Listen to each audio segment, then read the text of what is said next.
Saya Desi Salviani, Anda sedang menyaksikan News Update Warta Kota. Sidang peninjauan kembali atau PK Sakatatal di Pengadilan Negeri kembali dilanjutkan pada Rabu 31 Juli sekira pukul 10 pagi. Adapun agenda dalam persidangan hari ini yaitu menghadirkan saksi ahli yang dilakukan oleh pemohon. Salah satu kuasa hukum Sakatatal, Farhad Abbas, mengatakan ada 4 saksi yang siap dihadirkan. Para saksi ahli itu datang dari ahli forensik hingga mantan Kabar Eskrim Polri Susno Duaji. Dalam sidang menghadirkan saksi fakta, tim kuasa hukum Sakatatal membawa 8 orang. Mereka terdiri dari Aldi, Selis, Jaka, Liga Akbar, Mega, Widi Muhtar Effendi, dan Jogi Nainggolan. Seusai mendengarkan saksi-saksi fakta tersebut, tim kuasa hukum Sakatatal meyakini bahwa kematian Vina dan Eki pada tahun 2016 bukanlah hasil dari pembunuhan atau pemerkosaan, melainkan kecelakaan tragis.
Pengacara kondang Hotman Paris Hutapea mendapatkan kritik keras dari publik seusai dianggap membela Ibtu Rudiana. Hal ini seusai Hotman Paris muncul bersama dengan Ibtu Rudiana dalam konferensi pers terbaru Selasa 30 Juli.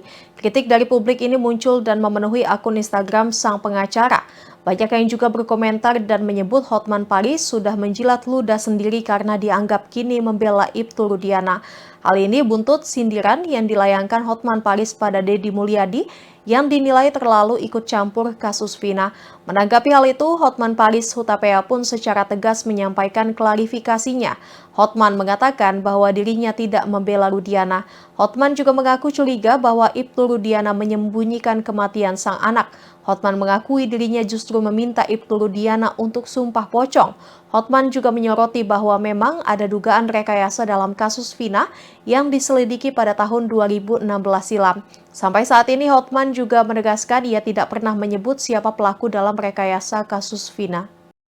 Kuasa hukum Vina sejak dari awal, Hotman Paris tidak pernah bersatu atau saling dukung dengan Rudiana. Justru Hotman lah yang berulang-ulang mengatakan agar pihak-pihak yang merasa dirugikan segera melaporkan, mengambil tindakan hukum terhadap Rudiana. Kemarin dia sudah diperiksa Propam, ternyata Propam mengatakan tidak ada pelanggaran kode etik. Nah, hasil pra-peradilan atau persidangan pra-peradilan, kalau memang ada saksi dan bukti yang cukup untuk melaporkan adanya penganiayaan, penekanan waktu BAP di tahun 2016, segera buat laporan polisi. Segera buat laporan polisi terhadap Rudiana. Itu sudah berulang-ulang saya ucapkan. Bahkan Hotman Paris lah yang mengatakan pertama kali agar Bapak Jokowi membentuk tim pencari fakta karena ada keraguan tentang BAP 2016. Banyak hal-hal yang menimbulkan kecurigaan. Ketua Umum PDIP Megawati Soekarno Putri mengkritik pembagian izin usaha pertambangan atau IUP khusus dari pemerintah ke sejumlah ormas keagamaan. Megawati mengatakan kebutuhan masyarakat harusnya menjadi perhatian khusus. Megawati kemudian menyindir pihak yang berbuat tambang. Dia menyebut makan tuh tambang untuk orang-orang yang berebut perizinan khusus tambang. Dia menjelaskan saat ini negara-negara yang sering mengekspor dan impor juga sudah mulai ketar-ketir. Megawati menuturkan PDIP sudah 4 tahun terakhir menginstruksikan seluruh kader untuk menanam. Karenanya dia meminta kader Perindo juga menanam berbagai jenis tanaman sebagai makanan pendamping beras. Yang dikatakan oleh para pendiri bangsa kita, berapa orang yang digantung, berapa orang yang ditembak, apakah kalian tahu?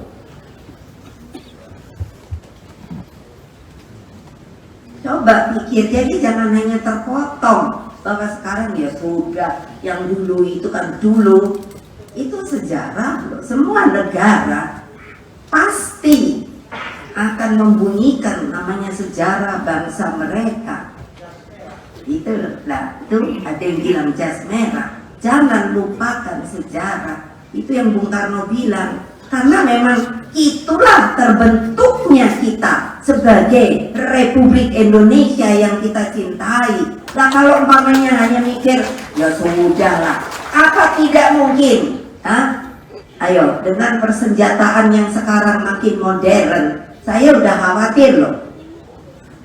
Kalau saya lihat nih, saya kan senang geopolitik gitu. Tak ngomong, lihatin. Wow, sekarang yang namanya negara-negara canggih itu sudah tidak mau kalau harus ada tempur itu, tidak mau dengan orang. Mereka membutuhkan teknologi yang katanya mungkin itu teknologi drone.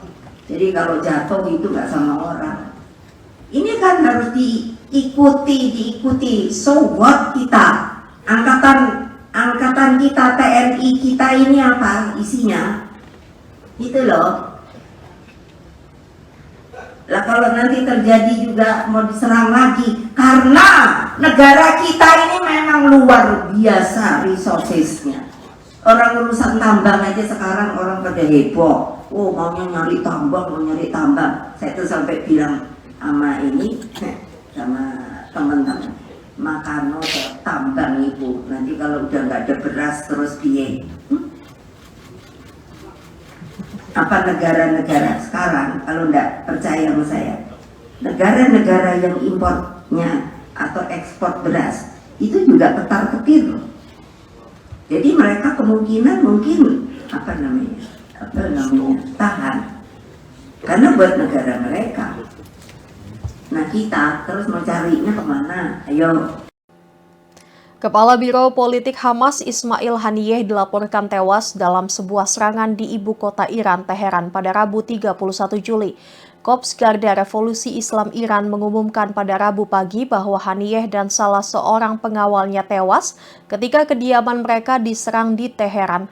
Pernyataan itu mengatakan bahwa serangan tersebut sedang diselidiki dan hasilnya akan diumumkan kemudian hari.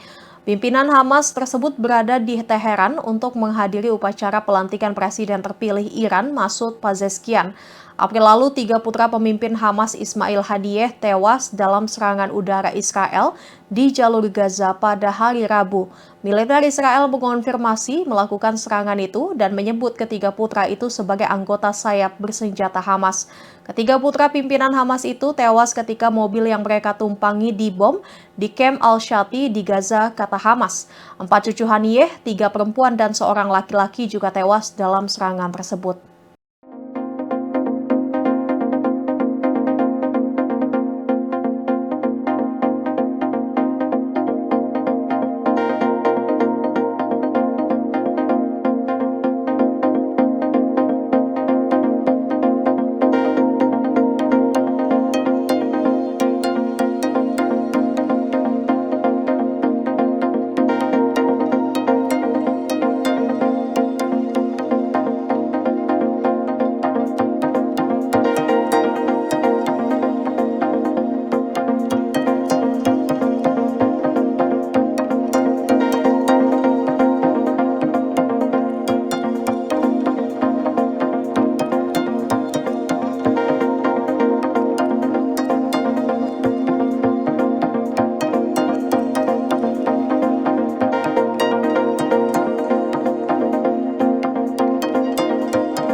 Lokasi tempat Panglima Hizbullah Mushin Syukur berada dikabarkan telah diserang oleh Israel. Namun kabarnya nyawa yang menjadi target utama IDF itu masih selamat meskipun luncuran bom terus menggempur. Mengutip Al Jazeera pada 31 Juli, kabar itu disampaikan militer Israel dalam sebuah pernyataan pada Selasa 30 Juli. Dalam laporan militer Israel menyatakan bahwa serangannya di Beirut menargetkan Panglima yang bertanggung jawab atas insiden di Majdal Shams. Perlu diketahui Israel telah melancarkan serangan udara ke ibu kota Lebanon, Beirut pada Selasa 30 Juli. Akibatnya dentuman dan ledakan keras terdengar di lokasi pinggir Beirut bagian selatan. Bahkan terlihat kepulan asap hitam yang membumbung tinggi di sekitar lokasi hantaman. Media nasional Lebanon, National News Agency menyebut serangan Israel itu menargetkan area di sekitar Dewan Syura Hizbullah di Heret Herik. Media itu juga mengabarkan bahwa setidaknya 1 orang tewas akibat gempuran. Namun walaupun telah menargetkan nyawa sang panglima, nyatanya nyawa sang panglima telah dinyatakan masih selamat. بحارة تحريك بالحارة هلا ضربوا ضربي هون بالحارة تسنتر الحارة حسن رجع في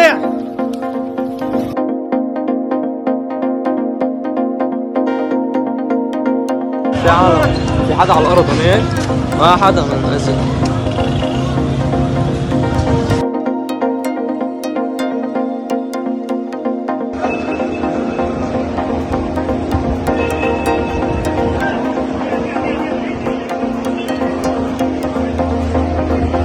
غارة على الحارة يا شباب، غارة على الحارة.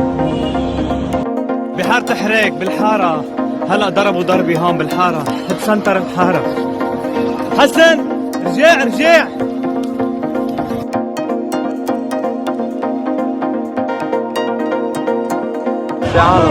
حدا على الأرض هناك؟ ما حدا من نزل.